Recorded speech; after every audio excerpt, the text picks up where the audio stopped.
Hello बच्चों, welcome back to my YouTube channel maths plaza.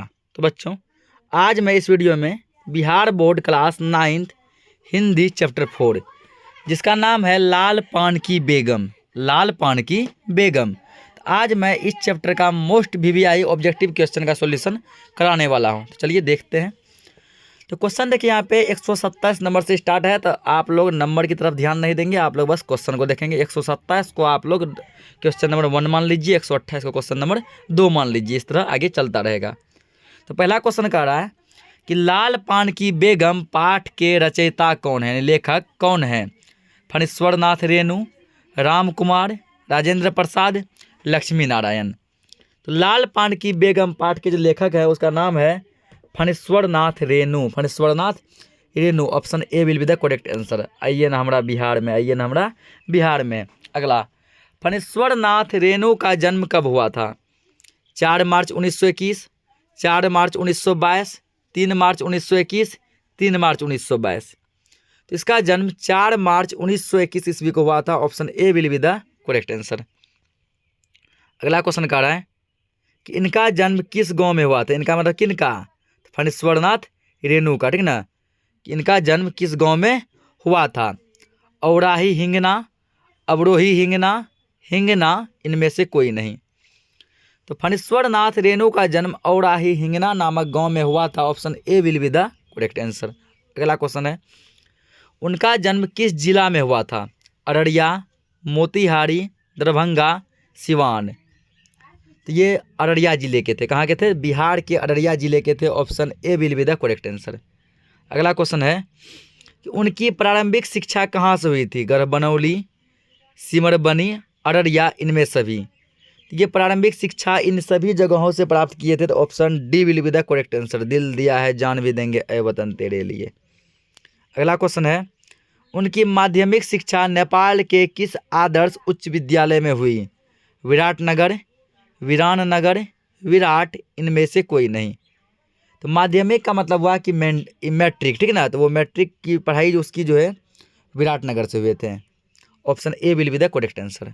अगला, रेणु ने किस वर्ष स्वतंत्रता संग्राम में प्रमुख सेनानी की भूमिका निभाई?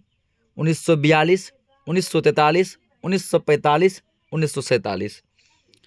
तो 1942 ईस्वी में। कब निभाई थी? 1942 ईस्वी में। Option A will be the correct answer. अगला कह रहा है, हर वर्ष नेपाल जनता को राजाशाही के दमन और अत्याचारों से मुक्ति के लिए रेणु जी ने सक्रिय योगदान दिया था। किस वर्ष, कब ये सक्रिय योगदान दिए थे? कहाँ पे? नेपाल में। तो 1950 ईस्वी में। Option A will be the correct answer. अगला है, वे दमन और किसके विरुद्ध आजीवन संघर्षरत रहे? शोषण, शिकार, अत्याचार, विरोध। तो फणीश्वर नाथ रेणु दमन और शोषण के विरुद्ध में हमेशा संघर्षरत रहे। Option A will be the correct answer. अगला कह रहा है, सत्ता के दमन चक्र के विरोध में उन्होंने किसकी उपाधि का त्याग कर दिया था? पद्माश्री, पद्म भूषण, पद्मेश्वरी, पद्म। ये पद्माश्री उपाधि का त्याग कर दिए थे। Option A will be the correct answer. अगला दिया है कि फणीश्वर नाथ रेणु की मृत्यु कब हुई थी? 11 अप्रैल 1997, 11 अप्रैल 1978, 11 अप्रैल 1934, 12 अप्रैल 1967। इसकी मृत्यु 11 अप्रैल 1997 को हुई थी। Option A will be the correct answer. अगला क्वेश्चन है कि उनकी प्रमुख कृतियाँ कौन सी है? मैला आंचल, प्रतिपरिकथा, दीर्घतया, उपरोक्त सभी। तो मैला आंचल, प्रतिपरिकथा, दीर्घतया, ये तीनों जो है कृतियाँ क्या कहते हैं फणीश्वर नाथ रेणु जी की है। Option D will be the correct answer. अगला है, उनकी उपन्यास कौन सी है? तो ठुमरी, अग्निखोर, आदिम रात्रि की महक, ये तीनों की तीनों उपन्यास फणीश्वर नाथ रेणु जी की है। Option D will be the correct answer, यानी कि सभी। अगला क्वेश्चन है, उनकी कहानी कौन सी है? ठीक ना। तो ऋण जन धन जल। अगला दिया है, वन तुलसी की गंध। सी नंबर है, श्रुत अश्रुत पूर्व, यानी उपरोक्त सभी, ये तीनों की तीनों कहानी फणीश्वर नाथ रेणु जी की है। Option D will be the correct answer. अगला है, रेणु जी का वास्तविक उदय 1954 में किस उपन्यास से हुआ था? महिला आंचल, प्रति परिकथा, दीर्घतया, जुलूस। ये जब एक लिखे थे उपन्यास जिसका नाम था महिला आंचल, ये इसका बहुत ही फेमस उपन्यास था जो कब लिखा गया था? 1954 में। यहीं से लोग इसको जानने पहचानने लगे। अगला क्वेश्चन है, उनकी पहली कहानी बड़ बाबा किस वर्ष साप्ताहिक विश्वामित्र में छप चुकी थी? तो वो 1936 में छप चुकी थी। Option A will be the correct answer. अगला है, देश के स्वतंत्र हो जाने के बाद नेताओं और कार्यकर्ताओं का ध्यान कहाँ गया? कहने का मतलब है जब हमारा भारत देश आज़ाद हो गया तो नेता और कार्यकर्ता का ध्यान किस तरफ गया? ग्रामोत्थान की तरफ, शहर की ओर, गांव की ओर, इनमें से कोई नहीं। तो सभी का ध्यान जो है गांव की तरफ आकर्षित हुआ। Option A will be the correct answer. अगला है, लाल पान की बेगम कौन सी परिवेश की कहानी है? ग्रामीण, शहरी, ग्रामीण शहरी। यह कहानी जो ग्रामीण परिवेश की है। Option A will be the correct answer. अगला है, नाच देखने दिखाने के बहाने कहानीकार ने ग्रामीण जीवन के कौन सा रंग रंगे का संवेदना प्रकट किया है? अनेक, लाल, हरा, पीला।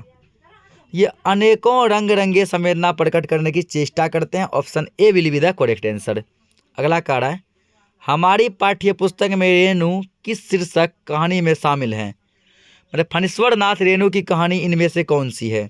लाल पान की बेगम, महिला आंचल, जुलूस, ग्राम गीता का मर्म। तो ये पाठ्य पुस्तक का हमारे क्लास 9th का जो हिंदी बुक है उसमें लाल पान की बेगम दिया गया। महिला आंचल भी इसी का है, लेकिन हमारे बुक में कौन सा दिया है? तो Lal Paan ki Begum. Option A will be the correct answer. अगला है, लाल पान की बेगम किसे कहा गया है? बिरजू की माँ, बिरजू का पापा, मांग टिके, इनमें से कोई नहीं। तो बिरजू की माँ को यहाँ लाल पान का बेगम कहा गया। Option A will be the correct answer. अगला है, लाल पान की बेगम कहानी का मुख्य पात्र कौन है? ठीक ना, बिरजू के बाद बिरजू के माँ बेगम लाल पान। बिरजू के यहाँ बाप होता है ना, बिरजू के पिताजी, बिरजू का यहाँ बाप हो जाएगा। Option A will be the correct answer. अगला है, रेणु जी के जीवन के साहित्यकार कैसी है? ग्रामीण, शहरी, घरेलू, बचपना। इसका साहित्यकार कैसा है? ग्रामीण है। Option A will be the correct answer. अगला है, लाल पान की बेगम कैसी कहानी है? आंचलिक, चंचलिक, चंचल, कंचन। तो लाल पान की बेगम आंचलिक कहानी है। Option A will be the correct answer. आइए ना हमरा बिहार में, आइए ना हमरा बिहार में। अगला, कौन सी कहानी हमारी बेगम मनपसंद है? लाल पान, पीला पान, मुमताज, लाल। इसका हो जाएगा लाल पान। Option A will be the correct answer. अगला है, बिरजू की माँ ने क्या भरकर मीठी रोटी बनाई थी? शकरकंद, दाल, मकई, सत्तू। ये शकरकंद भरकर मीठी रोटी बनाई थी। Option A will be the correct answer. अगला, बिरजू की माँ के माथे पर किस चीज़ की चांदनी शोभती है? मांग टिके, बल, सुंदरता, इनमें से कोई नहीं। तो बिरजू की माँ के मांग पर, ठीक ना, माथे पर मंगटिका शोभती है। Option A will be the correct answer. Champia Birju की कौन थी? बहन, माँ, पत्नी, बेटी। तो चंपिया बिरजू की बहन थी। Option A will be the correct answer. अगला, गौने की साड़ी में एक खास किस्म का क्या आता है? गंध, चमक, रौनक, सुंदरता। तो गंध आती है। Option A will be the correct answer. अगला है, किस कारण गांव की औरतें बिरजू की माँ से ईर्ष्या करती है? संपन्नता, प्रभु संपन्नता, समानता, संपन्न। तो बिरजू की माँ हर एक एंगल से, हर एक दृष्टिकोण से संपन्न है। उसके पास धन दौलत, खेत खलिहान सब कुछ है, इसलिए गांव की औरतें ईर्ष्या करती है। तो इसका आंसर हो जाएगा संपन्नता। अगला, बिरजू की माँ क्यों कूद रही थी? पिता के गाड़ी लेकर ना आने से, गाड़ी लेकर आने से, लाकर वापस ले जाने से, इनमें से कोई नहीं। कूद रही थी कहने का मतलब है क्यों गुस्सा हो रही थी? तो पिता के बिरजू के पिताजी के गाड़ी नहीं लेकर आने से option A will be the correct answer. अगला फिर दिया गया है, बिरजू के बाप सुबह से किस चीज़ की व्यवस्था में निकला हुआ था? मोटर गाड़ी, बैलगाड़ी, साइकिल, कार। किसकी व्यवस्था में था? ये मोटर गाड़ी की व्यवस्था में था। Option A will be the correct answer. अगला, लाल पान की बेगम गद्य की कौन सी विद्या है? ललित निबंध, शब्द चित्र, आत्मकथा, कहानी। मोटर गाड़ी इसका नहीं होगा, बैलगाड़ी हो जाएगा। ये बैलगाड़ी की व्यवस्था में था। Option B will be the correct answer. अगला, लाल पान की बेगम जय पाठ की कौन सी विद्या है? तो ये कहानी है। Option D will be the correct answer.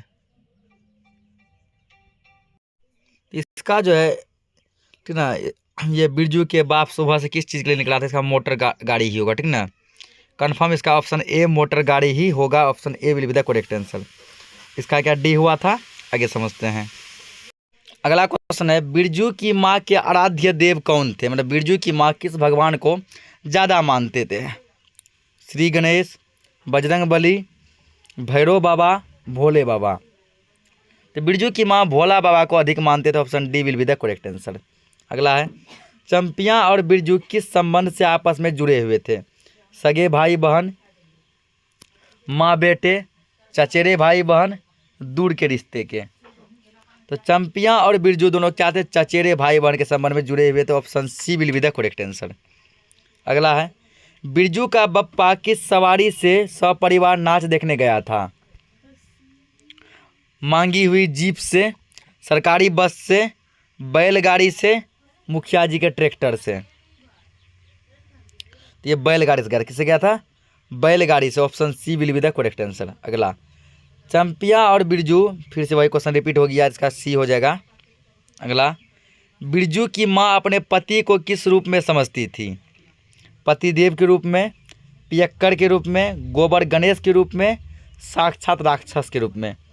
मतलब बिरजू की माँ बिरजू के पापा को क्या समझती थी? गोबर गणेश, ठीक ना। Option C will be the correct answer. चांद के पार चलो, चांद के पार चलो।